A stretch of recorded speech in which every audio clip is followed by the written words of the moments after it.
asal mula burung aruwe dan talokot pada suku Dayak. Pada zaman dahulu,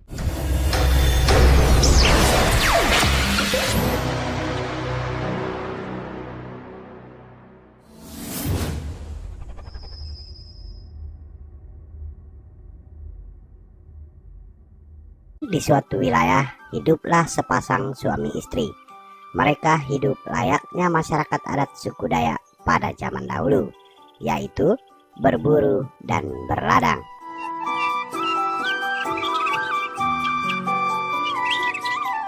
Sepasang suami istri tersebut memiliki 2 anak laki-laki, dan tentu saja mereka sangat sayang kepada kedua anak mereka.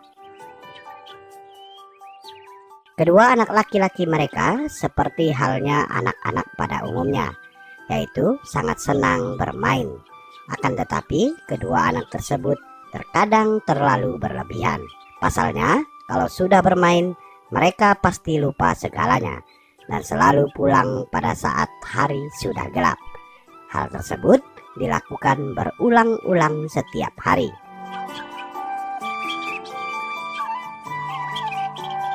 Jangankan untuk membantu kedua orang tuanya, untuk mandi, istirahat, bahkan makan pun hanya pagi hari sebelum pergi bermain dan gelap hari setelah bermain. Semua waktu dalam satu hari dihabiskan dengan bermain.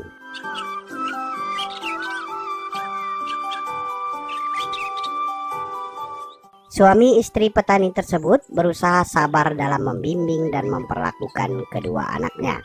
Lagi pula, menurutnya, biar bagaimana mereka adalah anak-anak mereka, sehingga setiap malam dan pagi hari sebelum berangkat ke ladang, kedua anak selalu dinasehati, apalagi yang paling tua yang lebih bertanggung jawab, terutama dalam memberikan contoh yang baik kepada adiknya.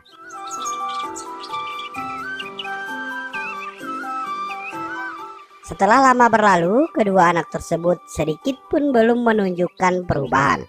Bahkan mereka berdua semakin menjadi-jadi hingga sampai pada suatu waktu. Pada suatu hari, persediaan beras di tempayan sudah menipis. Sehingga sebelum berangkat ke ladang, si ayah menyempatkan waktu untuk menjemur padi terlebih dahulu. Setelah itu, barulah mereka berangkat pergi ke ladang. Sebelum pergi, si ayah menitipkan padi yang dijemurnya kepada kedua anaknya, supaya menjaga padi tersebut dari gangguan ternak dan sebagainya. Namun demikian, si ayah tidak melarang kedua anak tersebut bermain, asalkan tidak terlalu jauh dari jemuran padi tersebut.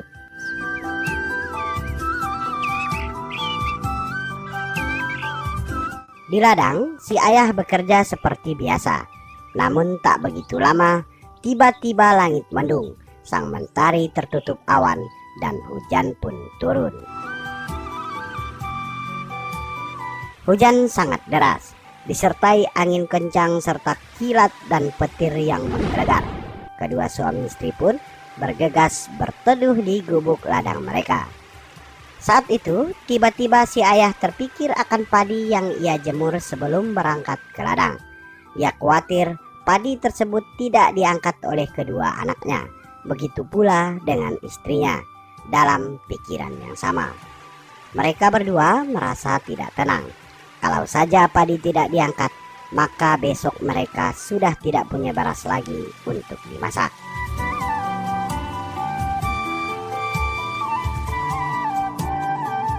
Karena hujan tak kunjung reda dan ditambah dengan khawatir akan padinya, akhirnya suami istri itu memutuskan untuk segera pulang dengan menerobos lebatnya hujan. Setelah sampai di rumah, kedua suami istri itu mendapati padi yang telah habis basah diguyur hujan. Apa yang mereka khawatirkan betul-betul terjadi. Jangankan untuk menjaga atau mengangkat padi, kedua anaknya tersebut tidak berada di rumah dan tentu saja masih asik bermain gasing.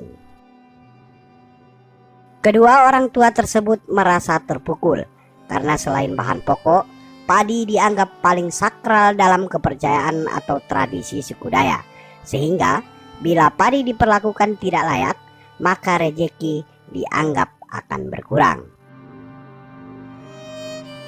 Sambil mengamasi padi yang sudah basah, akhirnya kedua orang tua tersebut mulai mengomel serta menyumpah serapah pada kedua anaknya tanpa mereka sadari, dan pada suku Dayak berkata tidak baik dianggap tabu pada saat mengerjakan padi.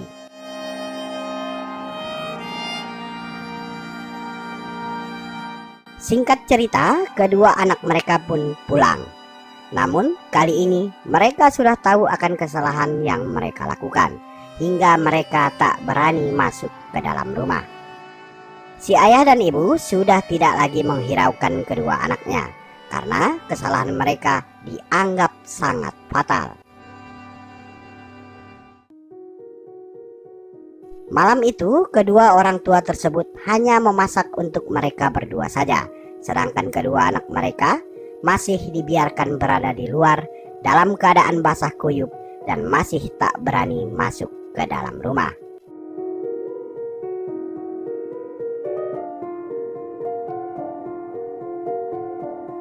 Setelah selesai makan, si ayah mengambil 2 buah gasing kayu, membelahnya menjadi 4 bagian dan memasukkannya ke dalam periuk nasi. Setelah itu, mereka bergegas tidur.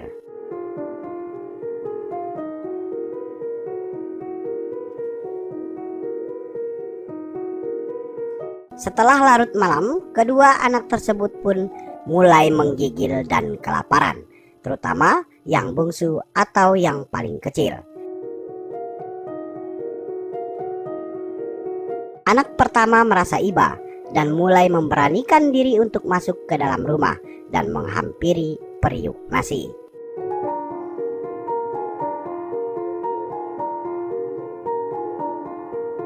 Namun setelah periuk dibuka, si anak pun kaget bercampur sedih. Ternyata isi periuk hanya 4 potong gasing. Air mata anak itu pun keluar, apalagi saat ia melihat kondisi adiknya yang telah kelaparan serta kedinginan.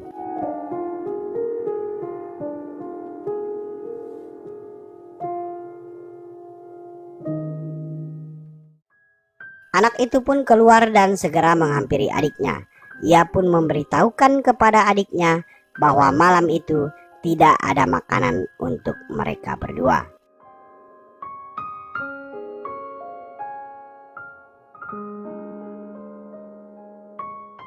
Dingin tak dapat lagi ditahan. Kedua anak itu benar-benar tidak dipedulikan orang tuanya. Melihat adiknya yang sudah sangat menggigil, kembali anak yang paling tua memberanikan diri masuk ke dalam rumah. Kali ini ia bermaksud mengambil selimut, tikar, dan bantal untuk adiknya. Akan tetapi si anak kedapatan ayahnya. Selimut tersebut diambil kembali oleh ayahnya, sembari menyuruh anaknya tersebut keluar dan menyuruhnya tidur di halaman rumah.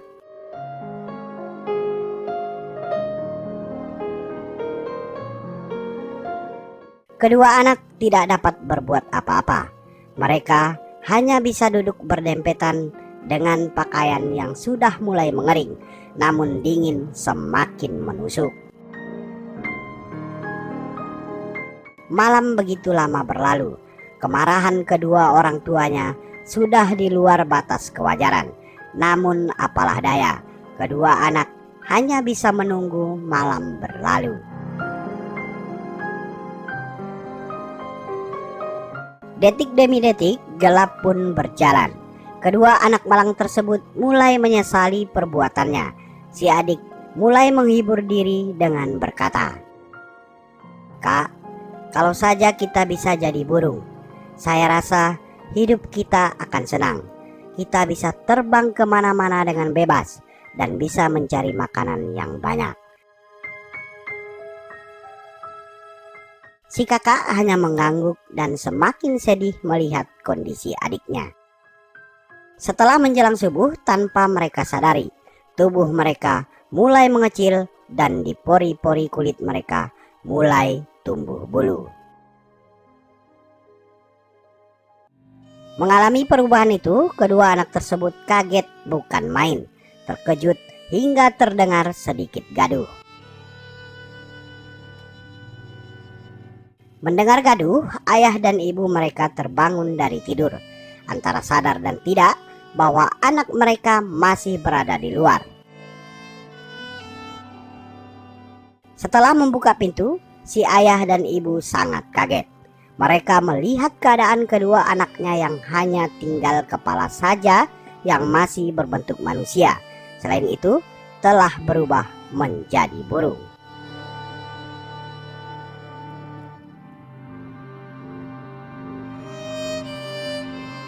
Ayah dan ibu menangis sejadi-jadinya.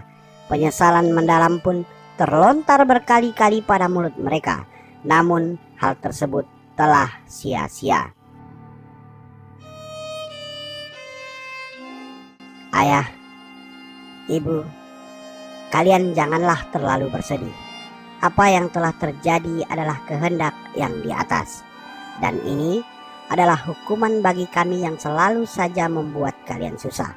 Maafkan kami, kata si anak yang paling tua.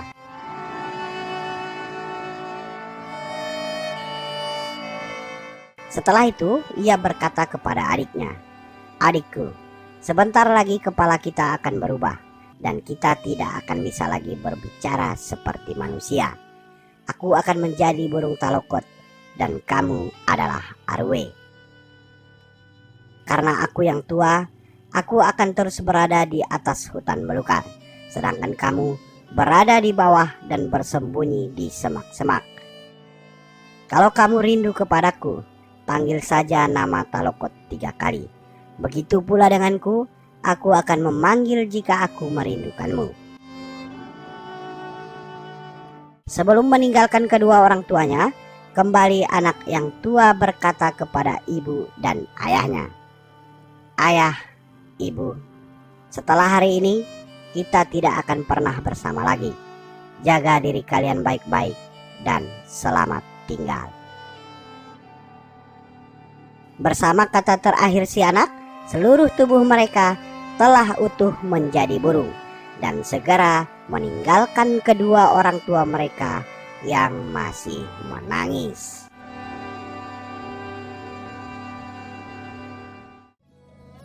Nah, saudara, demikian kisah asal mula burung talokot dan Arwe suku Dayak. Semoga mendapat pesan bermanfaat dari cerita tersebut, dan bila berkenan, silahkan berikan di kolom komentar. Sebelum ditutup, bagi yang baru bergabung, sudi kiranya memberikan dukungan dengan menekan tombol subscribe. Sukai dan bagikan kiranya menarik. Mohon maaf bila ada salah kata, dan sampai jumpa di video selanjutnya. Salam budaya.